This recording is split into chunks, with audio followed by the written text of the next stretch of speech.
અલે એ માર ગોડાલાલ હોજે છે ને વહેલા આવી જજો, આપણે રિફ્લેક્શનમાં જવાનું છે. અલે એ મારા બન ખટાડા એને રિફ્લેક્શન ના કહેવાય ને રિસેપ્શન કહેવાય. અને તું વળી હોજે તું જલ્દી તૈયાર થઈ જજે. મારા કરતા તો તારા વધારે વાર લાગે છે. અને એ હોજે પેલા દુલ્હા અને દુલ્હન માટેના બે હારા શબ્દો જે કહેવાના હોય ને વિચાર લેજે પાછા. અલે તમે બે શબ્દની વાત કરો છો, મેં તો 500 શબ્દનું આખું કાગળિયું લખી દીધું છે. ત્યાં છે ને મારે એન્કરિંગ કરવાનું છે. હું એન્કરિંગ? અલે મારા ટીટી ગોરા એને એન્કરિંગ ના કહેવાય ને યાર, એન્કરિંગ કહેવાય. અને વળી તને પાછું કને એન્કરિંગ કરવાનું કહી દીધું છે. અરે તમે બધું જવા દો ને, આ મેં લખ્યું છે ને એ જુઓ તમે. ઓહો તું તો આખું પત્તું ભરી દીધું છે. જોરદાર લખ્યું છે. શું લખ્યું છે? સૌથી પહેલા દુલ્હો અને દુલ્હનનો કંજુરેશન. અલે એ આ કંજુરેશન ના આવે હારા પણ ટીટી ગોરા એને કોંગ્રેચ્યુલેશન કહેવાય. શુભકામનાઓ આલવાની છે આપણે. અરે હા વળી બધું એ જ કહેવાય. આગળ એડા વગર વાંચું છું. તમે હંમેશા બંને જણા ખુશ રહો અને એકબીજાને પ્રેગ્નેન્ટ રહો.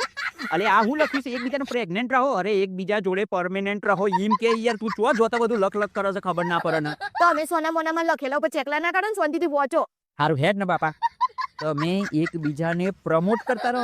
અલે એ આ હું પ્રોડક્ટ સાથે પ્રમોટ કરવાની વાતો કરી છે તું. હારી એકબીજાને સપોર્ટ કરતા રહો એમ લખ. ખરેખર ભણ તીતી ગુડા મારા તારું હું કરું ને એ જ મને નહીં ખબર પડતી યાર. તમે છે ને આ બધું વોચીને મારી કન્સલ્ટ કરી રહ્યા છો.